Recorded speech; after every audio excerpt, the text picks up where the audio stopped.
So you might have heard of the news that recently came that Oxford's AstraZeneca COVID-19 vaccine candidate, its trials have been halted.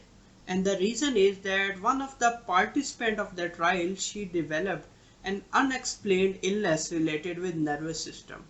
And this illness, it is allegedly the transverse myelitis. Today we will talk about what is the transverse myelitis and what is its probable link with this vaccine or any vaccine, right? And I will explain all these things by using very simple animations and illustrations. And in the end I will explain that why you don't need to panic on this news. Hello, I am Dr. Aizaz from MedicoVisual.com. Welcome to this visual lecture.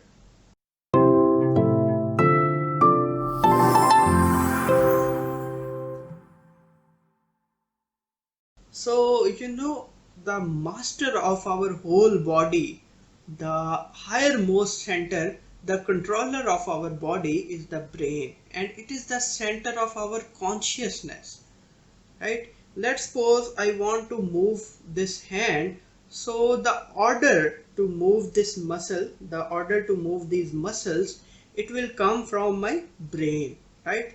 Similarly, let's suppose someone touches here on my hand. So this information that someone has touched here at this particular point, this information will ultimately go to brain, right? And here you have your brain. Now this brain, it cannot magically get the information, or it cannot magically transmit the order, but we have special network of cables, so as to say network of wires inside our body, and this network of cables or wires, it is called nervous system, or these are basically neurons. And these neurons that I am calling wires, they transmit the message to and from the brain, right? Now interesting thing is that this message can be transmitted directly from the wires coming and going into brain in the head and neck region, right, in this region. But the other parts of body, they are much far away from the brain, so this information cannot directly travel through the wires to this to the brain from peripheral parts. So what happens that we have a special organ, that is spinal cord, right? This is an out of proportion schematic diagram of spinal cord, which is of course not anatomically correct, but it will help you understand this thing, right? So we have what spinal cord consists of. It consists of basically neurons or cables that are taking information to and from the brain, right? So information, for example, information from this part, this foot, the information for, let's suppose, touch or pain or change in temperature or of balance, it may travel from these neurons into the brain. Similarly, if I want to move my foot, the orders, they will come from these neurons, with the help of these neurons, from the brain to here, to this part, right? So this is the basic function of these cables that are actually neurons, right? And they are coming through the spinal cord. Now now let's suppose this is the structure of a neuron, right? Now let's suppose that this is this neuron is here, this neuron, right? And here it is fetching the information for, let's suppose, touch on the hand. So let's suppose here someone is touching on hand. So this information will travel through this part. This is called axon of this neuron. It will travel through this part, and here it will reach spinal cord. This is the spinal cord here, and inside the spinal cord there is another neuron, and there is connection between these two neurons. And this neuron from spinal cord, it will ultimately take the message to the brain, right? It will take the message to the brain. This is the sensory neuron, right? And Then there are neurons that are taking the orders from the brain to peripheral organs, peripheral muscles. That is called motor information. Motor means movement. So motor information coming from the brain to muscles, and sensory information going from the peripheral parts of the body to the brain, right? Now this neuron is the neuron of spinal cord. This neuron is, let's suppose, neuron from here, from this point up to brain, right? Of course there are some other neurons here in between this pathway, but I am just gonna keep it simple for, so it will be easier to understand, right? And this neuron, it is the peripheral neuron, right? So two neurons are shown here, right? Now these neurons, these are actually covered by a special fatty material, right? So this is the fatty material, this fatty sheath, right? This fatty sheath is covering the axons of neuron, and this sheath of fat, it is called myelin sheath, right? This myelin sheath, it is 70 to 80% fat, but it also contains some proteins, right? Especially some glycoproteins, and let's suppose here one of the glycoprotein is shown as star, right? Now the proteins and structure of myelin sheath of spinal cord and brain is different from the myelin sheath of peripheral nerve, right? In this disease, transverse myelitis, the myelin sheath of spinal cord is destroyed, it is damaged. What happens in transverse myelitis, that there is destruction of myelin sheath of peripheral, not peripheral, of the spinal cord, right? But why there is so fuss about this myelin sheath? What is its basic function? It has two main functions. One is that it acts as insulator, right? It acts as electrical insulator. The other function is that it increases the speed of conduction, right? How it increases the speed of conduction, we will discuss that later. But here you can see the animation that this is a myelinated neuron, right? A neuron with the myelin sheath, and you can see here the speed of conduction is much greater than as compared to an unmyelinated nerve, an unmyelinated neuron, right? So this is the importance of myelin sheath. Let's suppose if myelin sheath is destroyed, then what will happen? Then the speed of transmission will be much reduced, right? So if myelin sheath here, somewhere here, is destroyed, will the brain be able to effectively transmit the message from the brain and to the peripheral organ, or will the message will be effectively transmitted from the peripheral parts of the body to the brain? Of course not, right? So that is the problem that is occurring here. But why and how this myelin sheath is destroyed? There are some antibodies that are produced against these proteins of myelin sheath. So I have told you that there are some proteins associated with this myelin sheath. So some antibodies are produced against these proteins, right? And when these proteins are destroyed, myelin sheath will be destroyed. But how these antibodies are produced? We do not know the exact reason, but there are certain hypotheses, and one of the hypotheses that is very relevant here and it is widely accepted, I will explain that. Let's suppose this is a virus. It could be any pathogen, any bacteria or anything, right?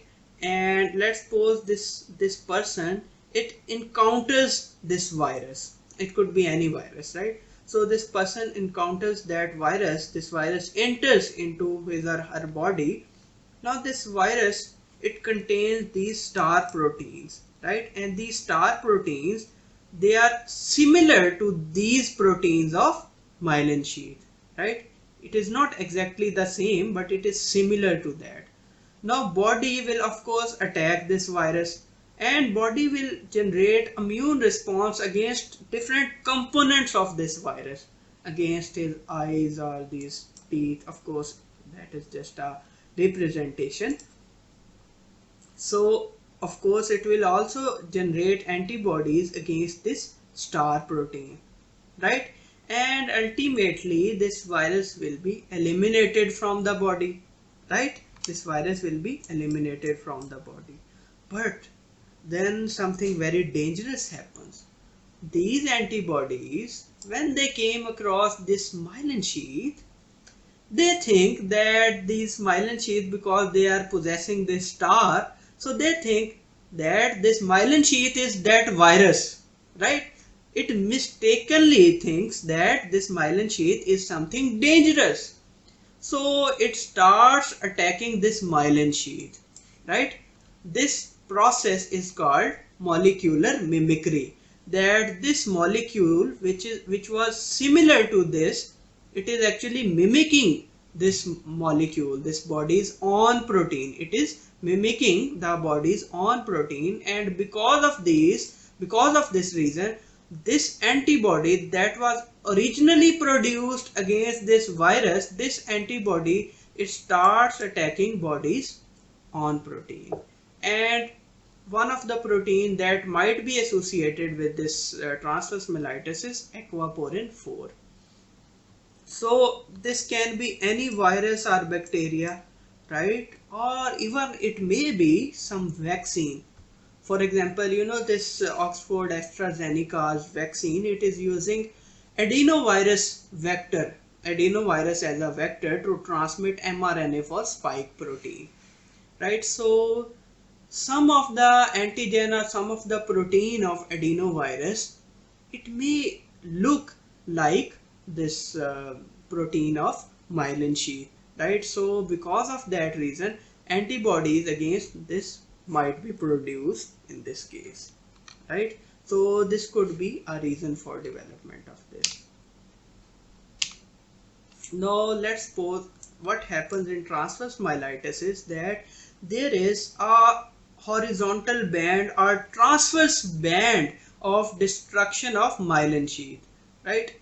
I don't know the exact reason, rather I think no scientist at this point know the exact reason that why a transverse band is involved, why a horizontal section of spinal cord is involved, why not whole spinal cord, or why not different patches of spinal cord is involved. But that is what it is, that a transverse section or horizontal section of spinal cord is involved, and in this horizontal section myelin sheath is destroyed due to immune attack, due to autoimmune attack that I just discussed, right? So what will be the symptomatology? What could be the signs and symptoms here?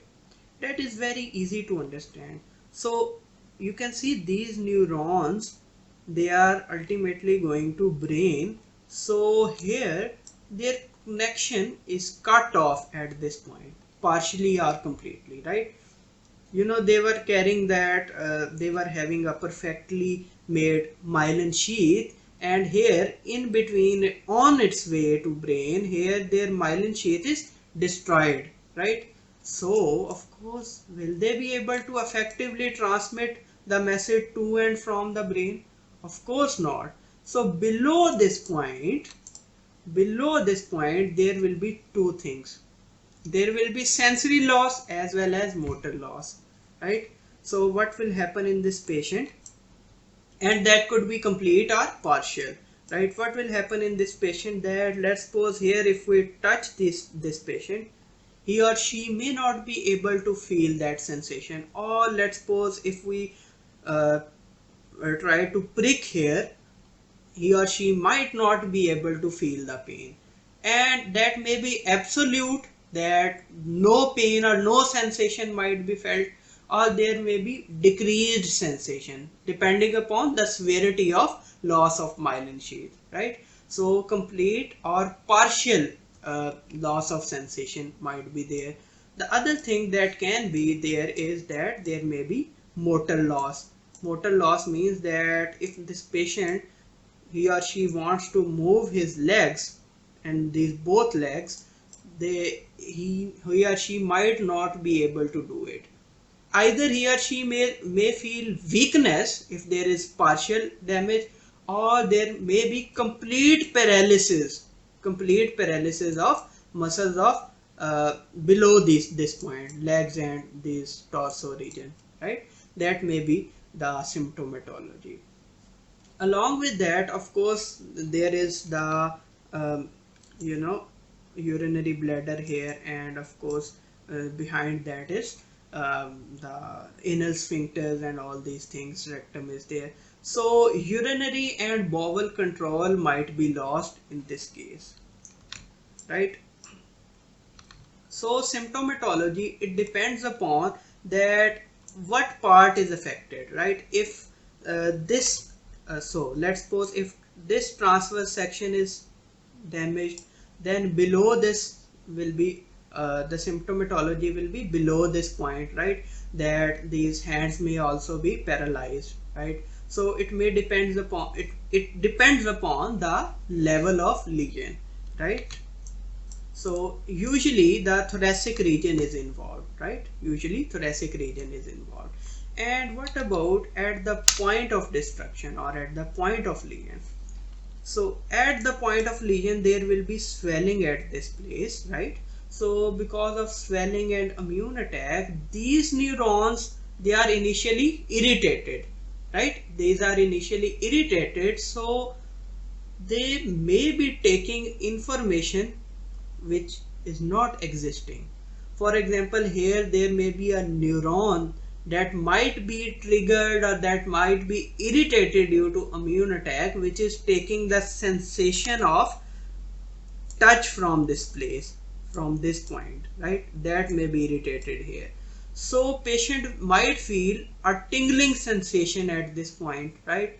Or here maybe patient may feel the sensation of pain here, although there is no such thing here, due to irritation of these neurons, right? And that would be a band like pattern. So there will be a band like area of here at the point of lesion, there will be a band like area of altered sensations, right? That weird sensations may be there initially, right? And later on, when these myelin sheath, these are completely destroyed, then again it will become like the all other parts, that there will be loss of sensation and there will be motor loss. So this was about the pathophysiology and symptomatology of this disease. Now briefly I will talk about its treatment, that because it is an autoimmune disease, so we will give immunosuppressive therapy, and that is steroids. So we will give high dose steroid in this patient, and that may have a good recovery, chance of recovery. Or sometime because there is attack of antibodies, so we perform a procedure that is called plasmapheresis. In plasmapheresis, we remove the antibodies, the plasma proteins, right? So what about the prognosis of disease? In one third of the patients they recover, fortunately they recover completely, and the other one third they recover partially, and the other one third that are left, unfortunately they do not recover. So prognosis is not very good in this case, right? Now finally I would like to talk about that why we do not need to panic on this news. So you know how trials are conducted. We divide the participants of trial into two groups, and half of the participants they receive the actual Oxford coronavirus vaccine, the real vaccine, and the other half they get a placebo. And placebo in this case is another vaccine that has nothing to do with coronavirus, and that vaccine is meningococcal vaccine. So at this point of recording the lecture, we do not know that whether that participant who fell ill, whether she received this actual vaccine or whether she received placebo, right? Actually these are usually double blind tests. These are double blind experiments that neither the patient knows that he or she received vaccine or placebo, nor the doctor knows, right? the doctors, they just receive the vaccines with different serial numbers, and the participant, they may randomly get either vaccine or placebo, right? And later on, when they have to assess the results, they put these serial numbers onto computer system, into database, and then they came to know that it was vaccine or placebo. So at this time, because they haven't investigated right now, so we do not know that whether patient received vaccine or placebo. So that's it's one of the reasons that you do not need to panic. So another point here is that you must remember that it is a suspected transverse myelitis. It is not a confirmed case of transverse myelitis, right? There are news that patient recovered and within 24 hours she might be discharged. So it is a suspected case of transverse myelitis. So there could be two possibilities. It may be something else, and something else, it may or may not be good news, because something else might be not very dangerous, or it may be something equally dangerous or more dangerous than transverse myelitis. Or the other possibility is that it could be a confirmed case of transverse myelitis. Even that is not a very bad news for this Oxford vaccine, because patient might be, this transverse myelitis might be due to a placebo, or it can be due to Oxford vaccine. So if it is due to Oxford vaccine, then again there are three possibilities that the illness might be caused by some patient factor. It may have nothing to do with this Oxford vaccine, right? There may be some genetic cause or some other cause, and that might be a patient factor that might have triggered this transverse myelitis. The other thing is that the patient might, in this case, it may be that the vaccine might have failed in this participant, and this participant might have developed COVID-19 coronavirus, and that COVID-19 might have caused transverse myelitis. You know, there are reports of development of transverse myelitis in COVID-19, right? And that is of course a rare entity, but there are certain reports that are available online. This could be another reason, and that is of course also not a very good news, right? But it is not as bad.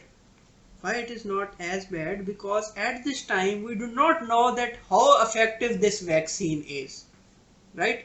You know, no vaccine is 100% effective.